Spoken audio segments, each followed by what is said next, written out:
kitabnya mantu salah.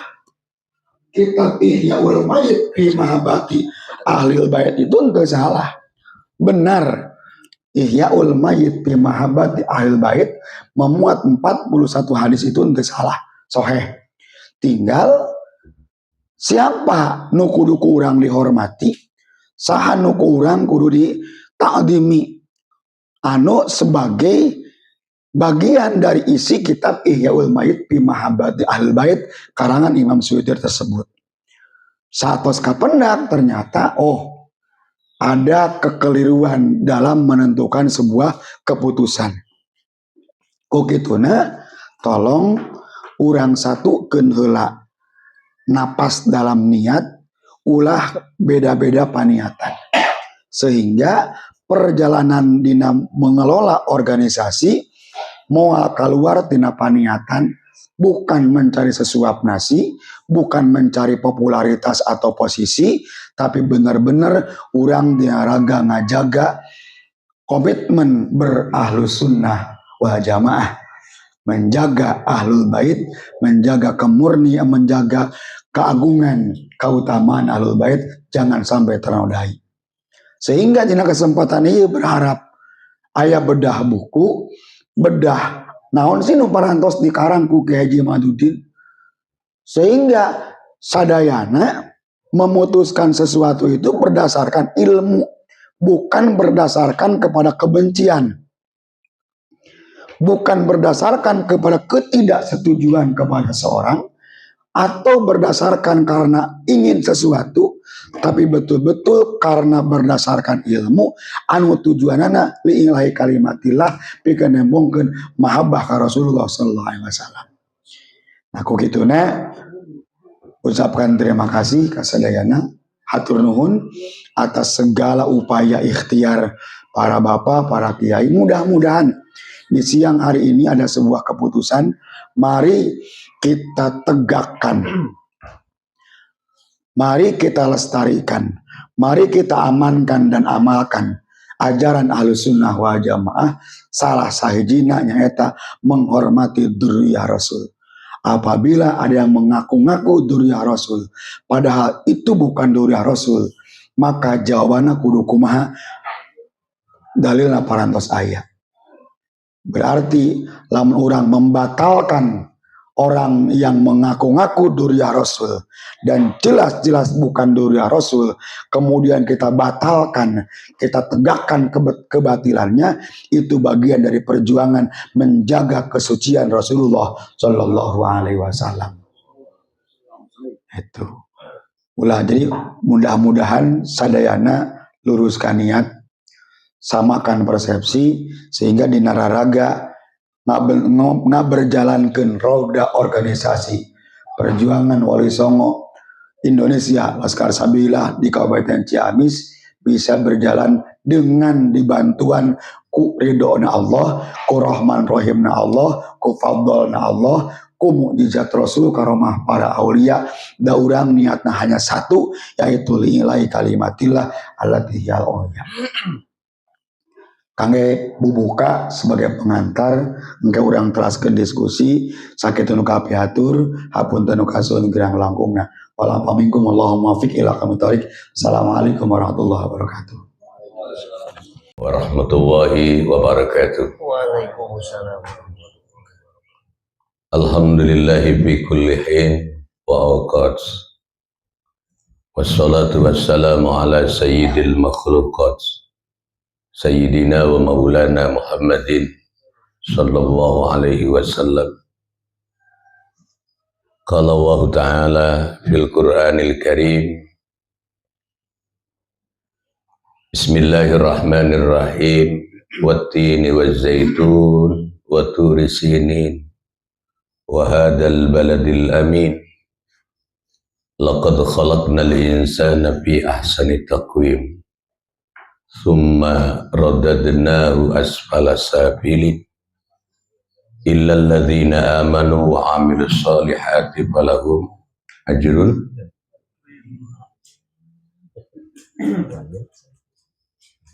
ghairu mamnun. Sadaqallahul azim. para alim ulama, para masyayikh, rahimakumullah. Alhamdulillah, birahmatillah wa biiradatillah, pada siang ini kita bisa berkumpul di tempatnya guru kita semua, yaitu Kyai Haji Tatat.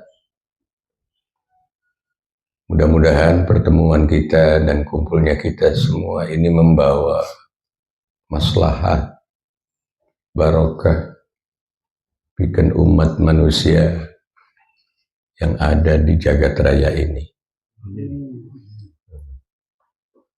Para guru, para masyayikh, para ulama, rahimakumullah.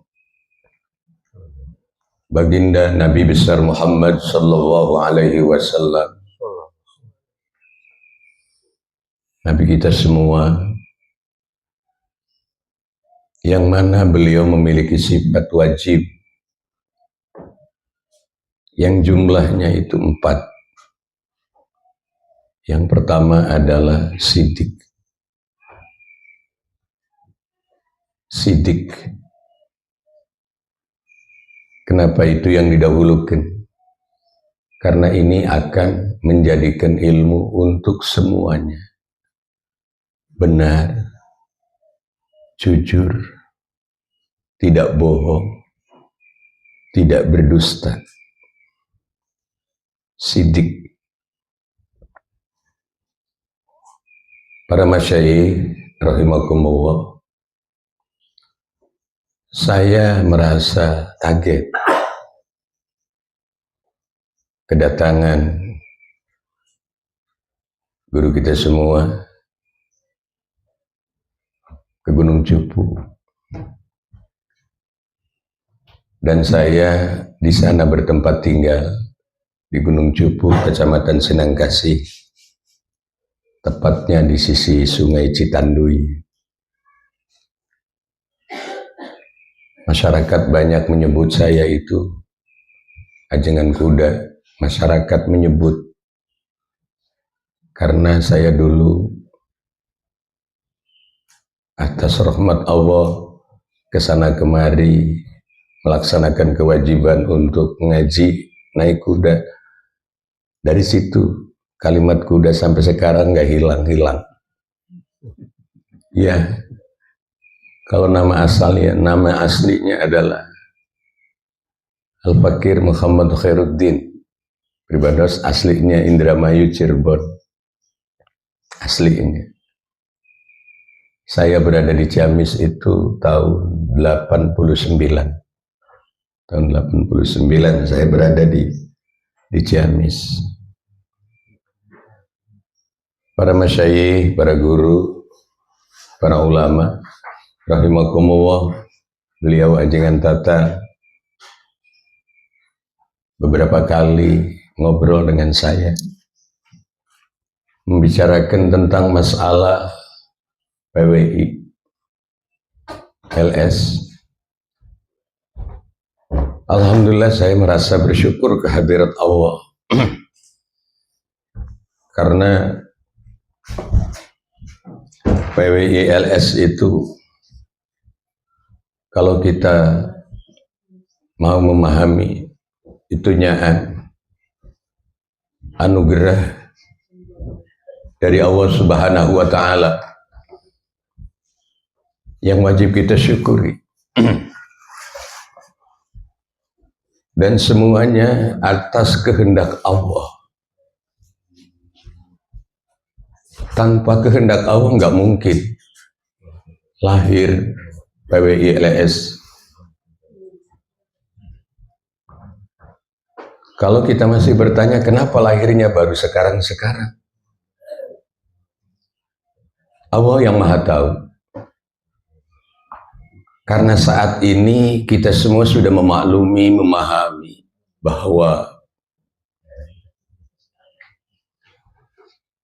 sudah bermunculan dan sangat banyak orang-orang yang ingin mengakui semuanya.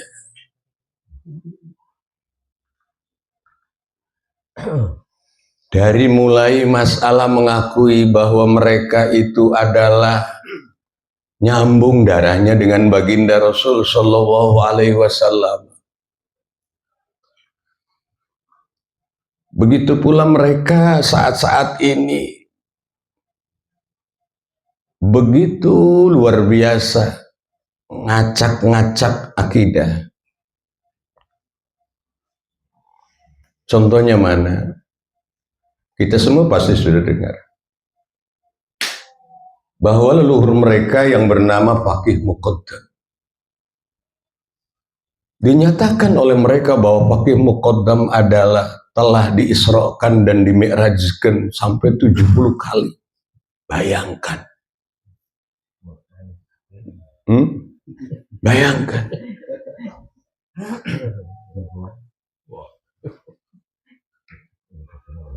Bagaimana kalau hal ini berkembang di hadapan masyarakat?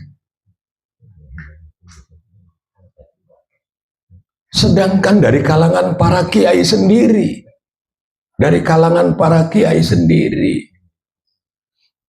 banyak yang tidak memahami. Termasuk salah satunya yang menjadikan asbab runtuhnya pengurus besar Nahdlatul Ulama sekarang, Rois Amnya yang bernama Kiai Miftahul Ahya, kemudian ketumnya. Ini dari sabab ini loh. Betapa dahsyatnya. Mau kelas kiai saja terpengaruh. Apalagi orang awam. Kemudian mereka ini begitu jelas dan terang-terangan menginjak martabat hamba Allah yang jelas-jelas dimuliakan oleh Allah, bahwa Allah berfirman inna akramakum indallahi atqakum. Itu sudah jelas. Manusia mulia di hadapan Allah itu bukan karena nasab, bukan karena apa-apanya, tapi karena takwanya. Tapi mereka mengatakan bahwa satu Habib, walaupun bodoh, jahil, tukang maksiat, tukang zina, itu lebih baik daripada 70 ulama yang alim. Bayangkan. Apa nggak ngeri? Apa nggak ngeri?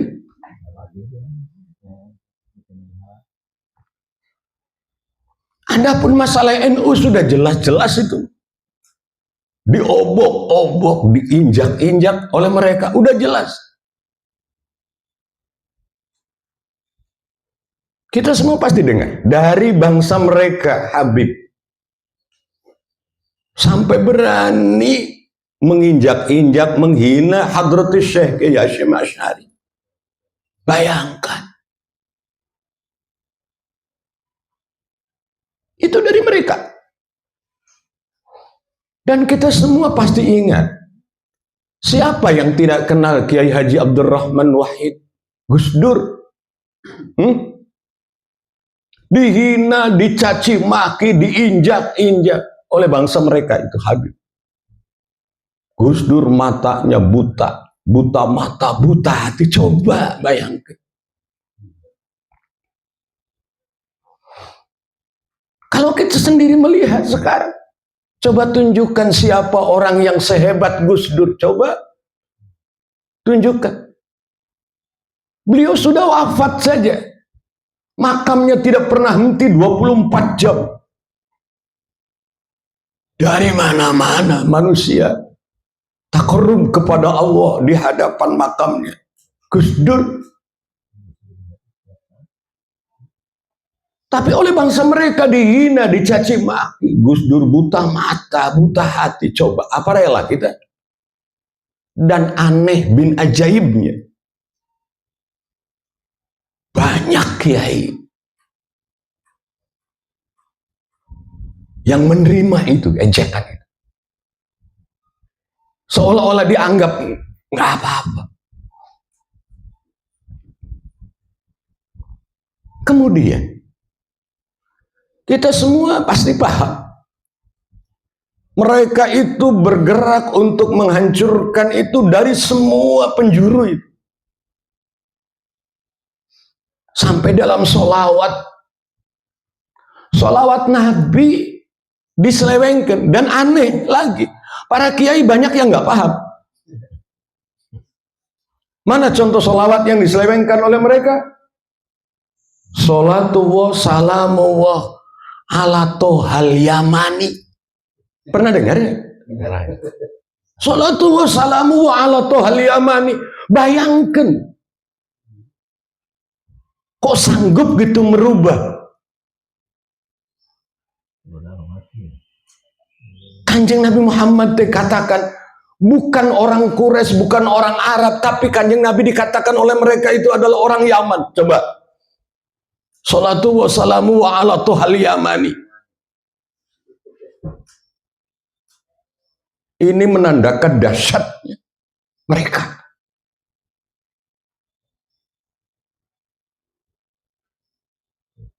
Para masyayikh rahimakumullah. Lalu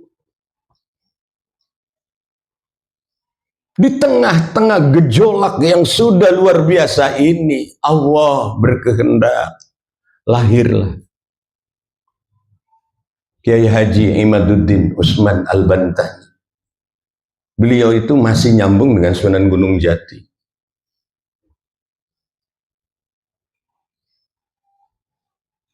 Mengeluarkan tesis yang begitu ilmiah, jelas, gamblang.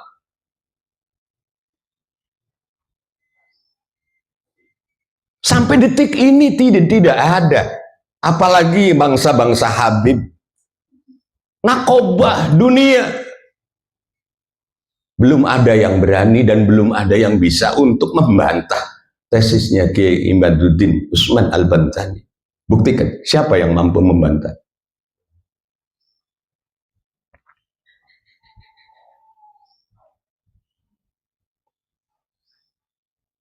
Hadirin rahimakumullah. Yang menjadi duduk persoalan, mari kita sama-sama berpikir dan kita sama-sama menetapkan dan musyawarah bagaimana hukumnya. Bohong itu, bagaimana hukumnya? Bohong itu.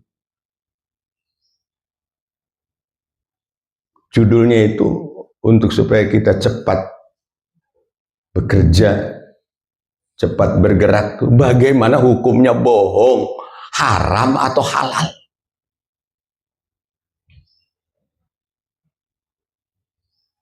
Hadirin rahimakumullah, dalam tesis tersebut, ini kan puncaknya dari Sayyid Ahmad bin Isa. Beliau adalah hidup pada abad keempat. Sayyid Ahmad bin Isa. Beliau hidup pada abad keempat. Dan beliau jelas, beliau katakan benar. Beliau adalah duriyah, baginda Nabi besar Muhammad sallallahu alaihi wasallam. Duriyah, bukan ahlul bait. Awas tuh, banyak yang nggak paham ahlul bait. Kalau ahlul bait itu cuma orang tertentu. Kanjeng Nabi, Sayyidah Fatimah, ya, Sayyidina Ali, Hasan, Husain. Cuma itu yang disebut ahlul bait. Tapi mereka mengatakan ahlul bait. Coba. Yang dimaksud ahlul bait itu cuma ya Sayyidina Ali, Siti Fatimah, Hasan, Husain. Udah itu yang dimaksud ahlul bait. Adapun tadi Sayyid Ahmad bin Isa itu adalah duriyah, baginda Nabi besar Muhammad sallallahu alaihi wasallam yang nasabnya itu nyambung kepada baginda Nabi besar Muhammad sallallahu alaihi wasallam. Pada saat itu abad keempat waktu hidupnya Sayyid Ahmad bin Isa, ulama masih banyak, ulama nasab masih banyak. lebih canggih. Sehingga kitab pada abad keempat itu semua menyatakan bahwa Sayyid Ahmad bin Isa cuma punya anak 3. 1 Muhammad, 2 Ali, 3 Husain. Udah. Seluruh kitab nasab pada abad keempat itu. Sayyid Ahmad bin Isa cuma anaknya 3, Muhammad, Ali, Husain. Kemudian ke bawah 100 tahun, kemudian abad kelima, kitab-kitab nasab bertebaran. Juga ulamanya masih alim-alim. Juga pada abad kelima tetap menyatakan bahwa Sayyid Ahmad bin Isa anaknya 3, Sayyid Muhammad, Sayyid Ali, Sayyid Husain. Sampai berikutnya abad ke-6, kitab-kitab pada abad ke-6 pun sama. Sayyid Ahmad bin Isa anaknya cuma 3. Abad ke-7 lanjut, kitab-kitab nasab menyatakan bahwa Sayyid Ahmad bin Isa anaknya 3, Muhammad, Ali, Husain. Abad ke-8 juga sama menyatakan bahwa Sayyid Ahmad bin Isa anaknya cuma 3. Abad ke-9 juga sama, Sayyid Ahmad bin Isa anaknya cuma 3. Menjelang abad ke-10 baru dari golongan Habib mengarang kitab. Di dalamnya itu adalah menyatakan bahwa Sayyid Ahmad bin Isa anaknya 4. Muhammad, Ali, Husain, Ubaidillah. Coba bayangkan, buka akal sehat kita.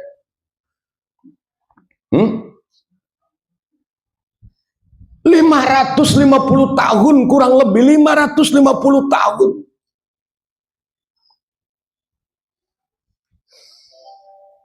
Yang orang yang menjadi sentral Sayyid Ahmad bin Isa baru dirubah itu loh. 550 tahun baru Ubaidillah itu loh, dinyatakan anaknya Sayyid Ahmad bin Isa. Dan aneh bin ajaibnya dari kalangan kiai-kiai sendiri kok nggak paham gitu. Aneh kan? Bahwa kebohongan yang begitu jelas, gamblang gitu. Bahwa mereka mengaku duriah Nabi gitu. Kok diam aja gitu? Apa enggak sedih kita? Para masyayikh rahimakumullah. Berikutnya, Ubaidillah yang dicantolkan itu loh, ketahui oleh kita semua, mereka itu adalah nenek moyangnya Habib-Habib itu. Termasuk dari Ubaidillah itu terus ke bawah itu lahir yang namanya Faqih Muqaddam yang ngaku Isra Mi'raj 70 kali itu.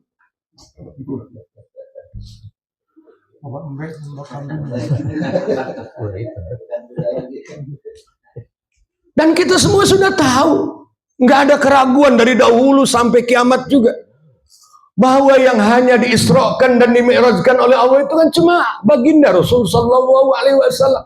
Nggak ada lagi, apalagi sekelas Faqih Muqaddam.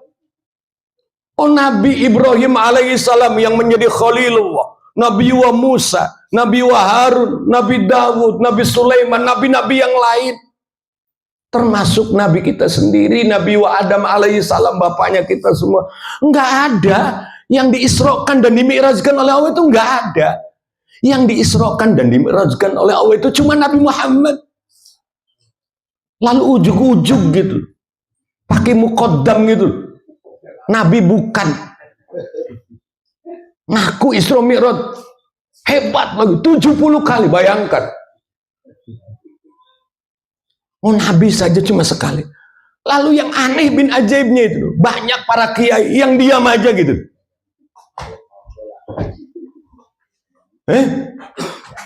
Bagaimana orang awam? Bagaimana umat? Hadirin rahimakumullah adani Allah wa yakum. Berlanjut dari Ubaidillah itu terus sampai pakai muqaddam terus ke bawah sampai lahirlah yang namanya Utsman bin Yahya. Siapa Utsman bin Yahya? Kita semua tahu.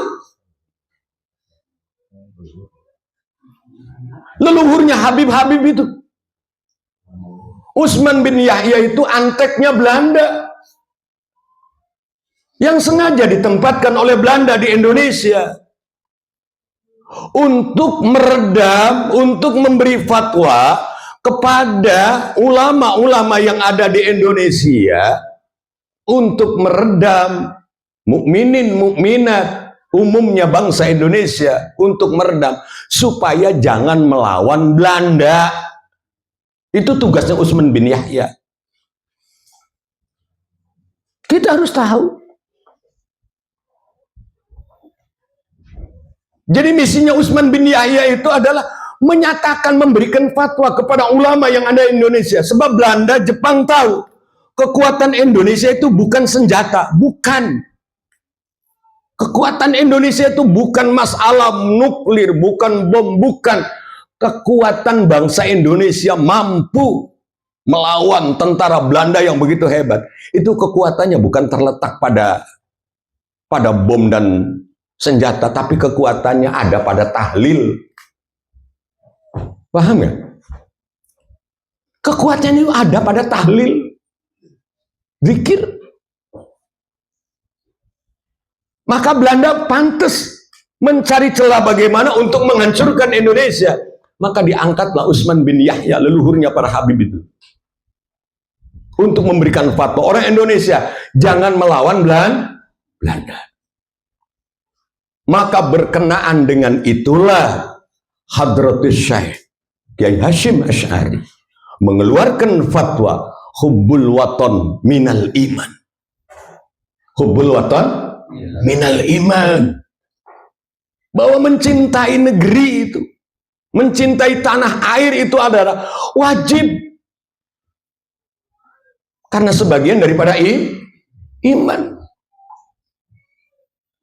Nah, lalu kita buktikan, kita ini, ya kan, begitu jelas bahwa kita diinjak-injak, dijajah oleh mereka dari akidahnya, dari akhlaknya. Saya mau tanya sama Pak Kiai sini, Pak Kiai ngerasa nggak bahwa kita itu dijejak-jejak? Ngerasa nggak? Kita semua di hadapan mereka itu nggak ada apa-apanya. Ngerasa nggak? Ya bayangkan saja sampai mereka berani mengatakan satu Habib yang bodoh, jahil, tukang maksiat, tukang zina itu lebih baik daripada 70 ulama yang alim. Bayangkan. Apa nggak ngeri? Kan nggak ngeri? Para guru, para masyayikh, para ulama, rahimakumullah hadani Allah wa iyyakum. Itulah sosok Utsman bin Yahya. Kita harus tahu. Maka Hadratus Syekh Kiai Hasyim Asy'ari mengeluarkan fatwa hubbul waton minal iman. Itu hak, benar. Dan akhirnya terjadi kan. Setelah katakan kemerdekaan dikibarkan, Belanda ingin masuk lagi. Hari Pahlawan itu 10 November kan? Apa? Kiai Hasyim Asy'ari setelah dipinta oleh katakan pihak pemerintah, bagaimana ini? Belanda masuk lagi. Akhirnya Hadratus Syekh Kiai Hasyim Asy'ari mengibarkan kalimat jihad, wajib untuk memerangi mereka. Tapi beliau dengan basyirahnya, dengan kearifannya, nggak gegabah, nggak asal-asalan. Beliau menyatakan, panggil Kiai Abbas Cirebon. Beliau yang layak untuk memimpin nanti. Bayangkan. Maka dipanggillah Kiai Haji Abbas Buntet Cirebon. Malas Hadratus Syekh menyatakan, jangan dulu mulai jihad sebelum Kiai Abbas Buntet datang. Benar. Alhamdulillah dengan fatwa Hadratus Syekh, hubbul watan minal iman, dibantu oleh Kiai Haji Abbas Cirebon, Indonesia benar-benar murni merdeka. Tidakkah itu dipahami oleh kita? Lalu sekarang mencuat yang seperti tadi. Sampai saat tadi saya nulis di WA tuh. Tulis, anak ada mungkin di KBNU ya. Iya. Saya geleng-geleng kepala, kok kenapa Ciamis kok mau ngundang Habib Syekh gitu? Naon-naonan. Boga mata na mana? Boga cepina mana? Boga otak na mana? Pribadi ngawulang. Itu ayah kabar Habib Syekh pada tampil di Ciamis. Pribadi nulis. Ya, so pribadi. Habib Syekh terang-terangan ngomong, dinyanyikan, diselapkan dina solawat. Habib Rizik gurunya NU, coba tafsirkan oleh Bapak. Bener nggak? Coba Bapak pikir. Kan kita tahu semua kan, Habib Syekh itu nyanyi itu bahwa Habib Rizik gurunya NU. Coba NU itu semuanya isinya itu ulama, santri, fatayat, muslimat. Orang bisa ngaji semua. Dari bangsa Habib, coba tes Al-Qur'annya oleh kita. Coba tes. Kari-kari disebut Habib Rizik gurunya NU. Piraku orang sadar-sadar nepi kaki wari. Apa ngantosan kiamat? Coba menurut Bapak bener entah Habib Rizik gurunya NU? Coba Bapak jawab. Bener nggak? Tidak benar. Tidak benar. Coba.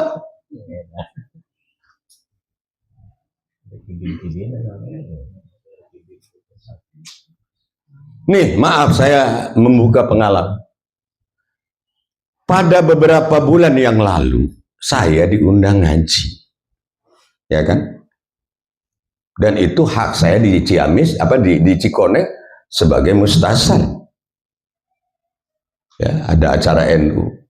Saya ngomong di pengajian, kata saya, kiai-kiai yang pernah masuk FPI keluar.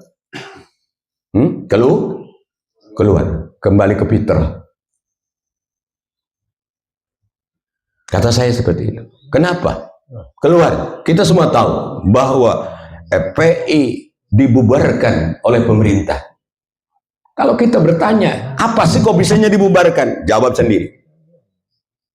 Maka saya menyarankan waktu itu, kiai-kiai yang masuk FPI keluar. Kemudian saya berkata dalam pengajian itu, kiai-kiai dan mukminin mukminat, jangan percaya barangkali ada berita Fakih Muqaddam 70 kali Isra Mi'raj, jangan percaya. Jangan percaya.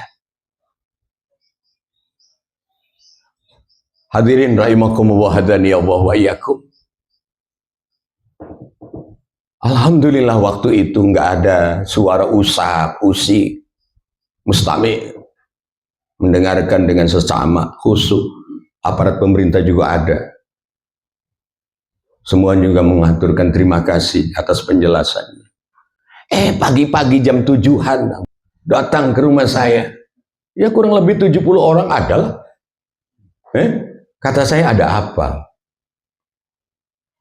Nah, Pak Polisi bagus ngomongnya. Pak Kiai, mereka ingin tabayun atas penjelasan Pak Kiai malam tadi. Oh bagus, kata saya. Alhamdulillah. Ayo, di mana? Di Kapolsek. Pribadi harus nyari, jelas-jelasan. Mana kesalahannya? Silakan.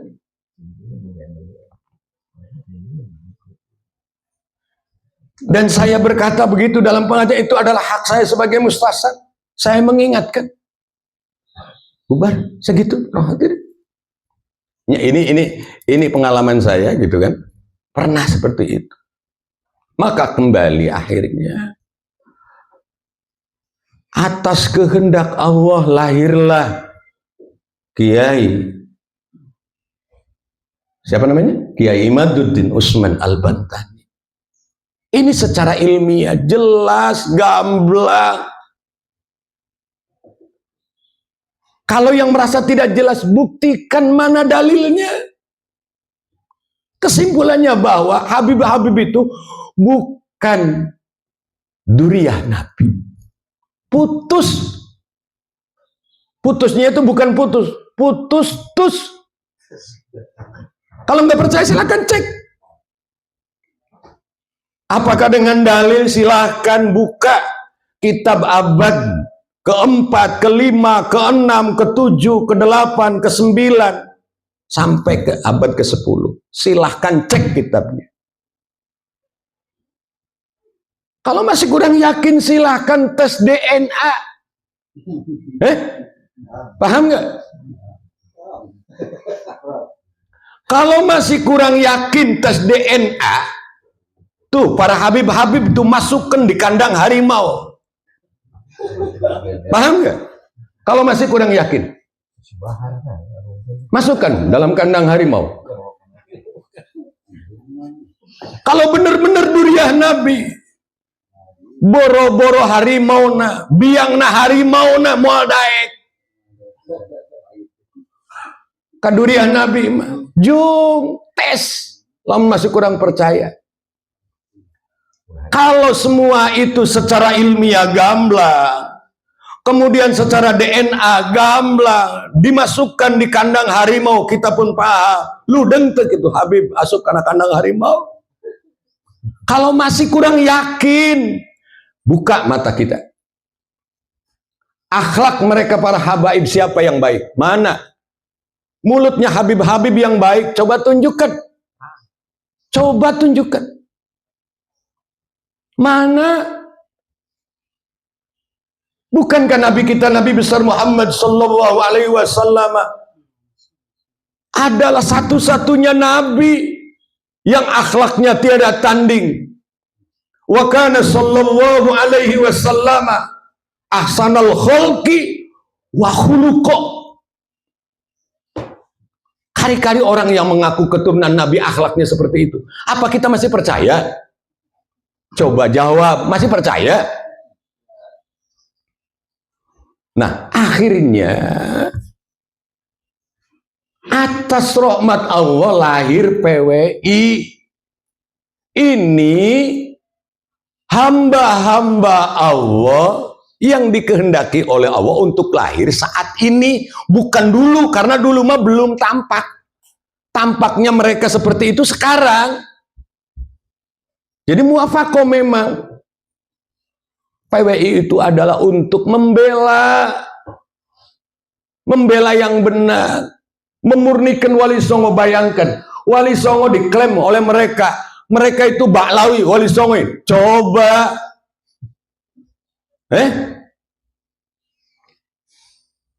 padahal Wali Songo ini dari periode Wali Songo yang pertama, ini kan periode yang kedua, Wali Songo periode yang kedua. Wali Songo periode pertama tuh Syekh Maulana Malik Ibrahim, Syekh Maulana Isha, Syekh Maulana Maghribi, Syekh Kuro, Syekh Nurjati. Itu Wali Songo periode awal.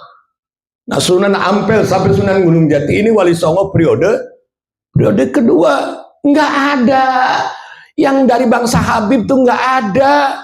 Juga nggak ada yang dari Yaman, nggak ada. Jung, kalau nggak percaya cek. Masih nggak percaya, bongkar kuburannya, tanya. Dari mana gitu beliau? Apa benar dari Yaman?